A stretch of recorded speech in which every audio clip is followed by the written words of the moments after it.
Assalamualaikum warahmatullahi wabarakatuh. Perkenalkan, saya Alfrian Chandra Pangestu, NIM 2012212253, kelas PKI 2G. Di sini saya akan mempresentasikan hasil tulisan saya terkait dengan sholat sunnah. Sholat sunnah dalam Kamus Besar Bahasa Indonesia diartikan sebagai sholat yang tidak wajib dikerjakan tetapi mendapatkan pahala jika dilakukan. Artinya jika seseorang mau menjalankan sholat sunnah, maka akan mendapatkan pahala dan keutamaan dari Allah Subhanahu wa Ta'ala. Sedangkan jika seseorang atau ia tidak melaksanakan, maka tidak mendapat dosa karena tidak termasuk dalam sholat wajib. Sholat sunnah adalah ibadah sholat yang diajarkan oleh Rasulullah SAW di luar sholat yang hukumnya wajib. Sholat sunnah dikerjakan fungsinya untuk mendekatkan diri kepada Allah. Selain itu juga berfungsi menyempurnakan sholat fardu dan juga bertaubat kepada Allah Subhanahu wa Ta'ala dan juga agar hajatnya dikabulkan. Dengan melaksanakan sholat sunnah, maka seseorang akan ditinggikan derajat dan martabatnya serta pikirannya menjadi jernih. Sholat sunnah dibagi menjadi dua, yaitu sholat sunnah mu'akkad dan sholat sunnah ghairu mu'akkad. Sholat sunnah mu'akkad adalah sholat sunnah yang dianjurkan dengan penekanan yang kuat atau hampir mendekati wajib, namun belum termasuk kategori wajib, artinya masih sunnah tetapi hampir mendekati wajib, jadi sangat dianjurkan untuk dilaksanakan, seperti sholat hari raya dan sholat witir serta sholat sunnah tawaf, jadi dilaksanakan saat bertawaf. Yang kedua ada sholat sunnah ghairu mu'akkad. Ini adalah sholat sunnah yang dianjurkan tanpa penekanan yang kuat, artinya boleh dikerjakan dan juga tidak ditekankan untuk melaksanakannya, artinya tidak terlalu ditekankan seperti sholat sunnah mu'akkad. Contohnya adalah sholat sunnah rawatib dan sholat sunnah yang sifatnya insidentil atau sholat sunnah yang dilaksanakan ketika ada sebuah peristiwa tertentu, misalnya sholat sunnah gerhana. Dalam pengerjaannya, sholat sunnah boleh dilaksanakan secara berjamaah maupun munfarid atau sendiri-sendiri. Tentunya sesuai dengan tata cara serta waktu dan tempat yang sesuai.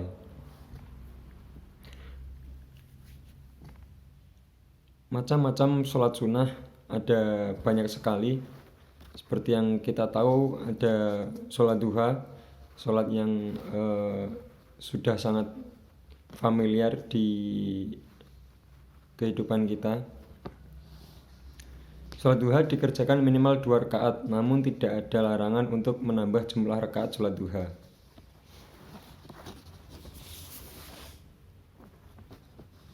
Waktu pengerjaannya adalah antara lebih mudahnya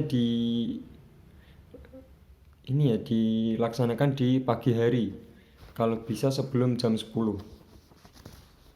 Yang kedua adalah sholat gerhana. Adalah sholat yang dilaksanakan ketika terjadi peristiwa gerhana. Yang selanjutnya sholat sunnah awabin. Sholat sunnah awabin adalah sholat sunnah yang dilaksanakan antara sholat maghrib dan sholat isya.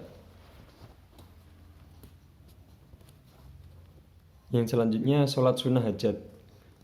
Adalah sholat sunnah yang dikerjakan dengan maksud khusus memohon kepada Allah Subhanahu wa Ta'ala mengabulkan hajat atau kebutuhan seseorang. Jadi kalau kita menginginkan sesuatu atau ingin mempunyai hajat, maka kita disunahkan untuk melakukan sholat hajat agar insya Allah dikabulkan oleh Allah Subhanahu wa Ta'ala. Yang selanjutnya sholat sunnah hari raya. Sholat hari raya adalah sholat yang berjumlah 2 rakaat dan dilaksanakan pada saat hari raya. Sholat sunnah hari raya sangat dianjurkan untuk dikerjakan dan sifatnya muakkad, artinya sangat ditekankan untuk dikerjakan.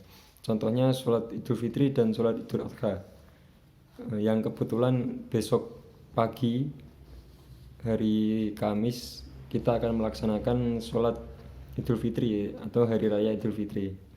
Maka alangkah baiknya kita berangkat untuk mengerjakan sholat sunnah Idul Fitri. Selanjutnya sholat istikharah adalah sholat sunnah dalam rangka meminta petunjuk dan keberkahan kepada Allah. Artinya pada saat kita sedang mengalami kegalauan atau kebimbangan dalam segala sesuatu, kita dianjurkan untuk melakukan sholat sunnah istikharah agar diberikan petunjuk serta keberkahan oleh Allah Subhanahu wa taala. Selanjutnya sholat sunnah istisqa adalah sholat sunnah yang dilakukan ketika musim kemarau. Tujuannya adalah meminta hujan dari Allah Subhanahu wa taala. Kemarin pada saat musim kemarau tahun kemarin di tempat saya di Gemolong ada sholat sunnah istisqa yang dilakukan secara berjamaah. Itu karena ya tahun kemarin terjadi kemarau yang sangat panjang sehingga terjadi kekeringan.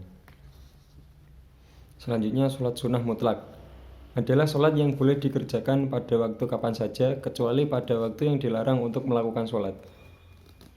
Artinya kita boleh melaksanakan sholat mutlak kapanpun kecuali waktu yang dilarang untuk melakukan sholat. Contohnya pada saat memasuki waktu-waktu untuk melakukan sholat wajib.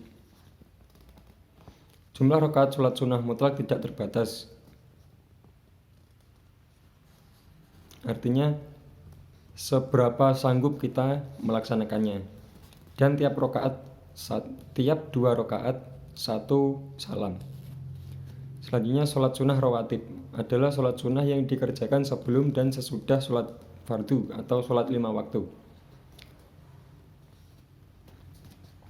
Ini juga sholat sunnah yang sangat lazim dan mungkin hampir setiap hari kita lakukan. Sholat sunnah rawatib yang dikerjakan sebelum sholat fardu disebut sholat sunnah qobliyah, sedangkan sholat sunnah rawatib yang dikerjakan setelah sholat fardu disebut dengan sholat sunnah rawatib ba'diyah. Selanjutnya sholat sunnah tahajud. Ini juga termasuk sholat sunnah yang sangat familiar di kehidupan kita. Adalah sholat sunnah yang dikerjakan pada malam hari. Sholat tahajud juga disebut dengan qiyamul lail atau sholat malam. Waktunya terbentang mulai ba'da isya hingga sebelum terbit fajar. Dan waktu yang paling utamanya adalah di sepertiga malam yang terakhir, kira-kira jam 1:30 atau pukul 2 malam. Itu adalah waktu yang paling utama untuk melakukan sholat sunnah tahajud.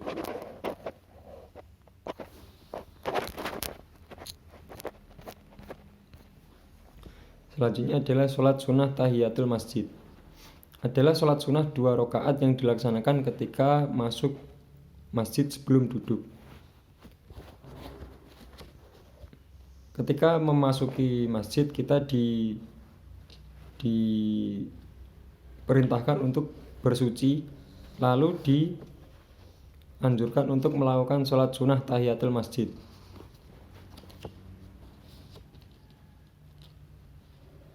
Selanjutnya sholat sunnah tarawih. Sholat sunnah tarawih merupakan satu ibadah sunnah yang dilakukan di malam bulan Ramadan.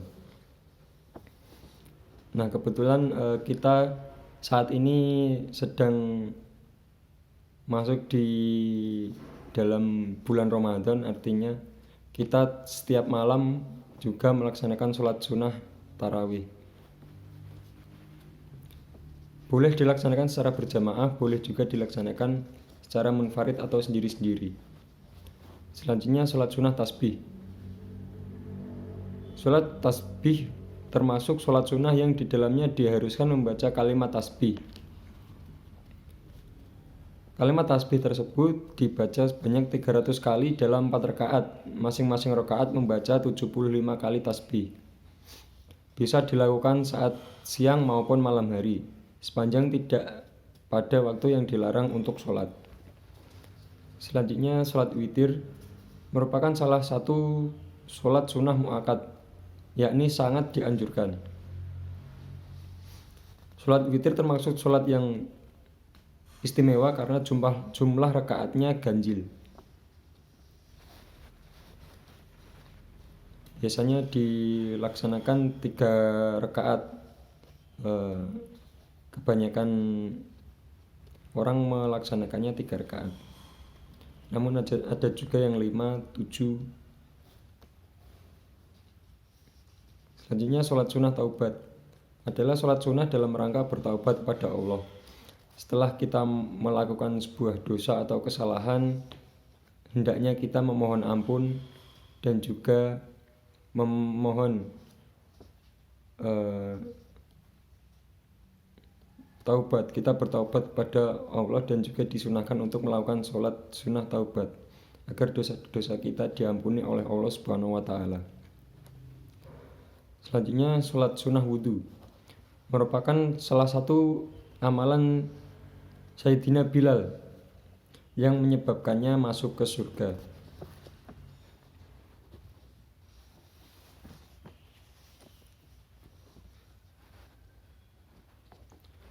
Semua macam-macam sholat tersebut semuanya sifatnya sunnah. Tidak ada kewajiban di dalamnya untuk mengerjakannya. Jadi kita boleh mengerjakan dan tentunya mendapat pahala dan juga keutamaan dari Allah Subhanahu wa Ta'ala. Akan tetapi jika memang tidak bisa melaksanakan, maka tidak apa-apa, tidak mendapatkan dosa karena hukumnya sunnah atau tidak wajib. Walaupun memang ada beberapa sholat sunnah yang sifatnya muakkad atau hampir mendekati wajib, misalnya sholat hari raya dan sholat witir, namun tetap saja sifatnya masih sunnah. Artinya boleh mengerjakan, boleh tidak, tetapi ada penekanan untuk melaksanakannya. Artinya lebih baik, sangat dianjurkan untuk melaksanakan.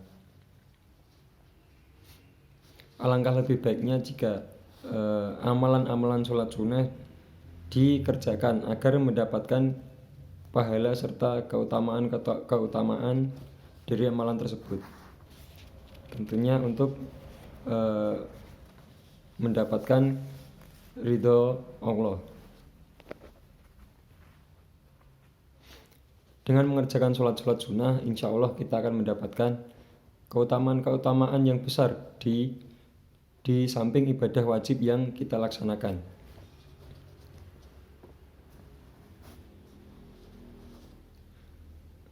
Semoga dengan kita melaksanakan sholat sunnah, maka itu akan menjadi pendongkrak atau penambah nilai dari ibadah wajib yang kita laksanakan.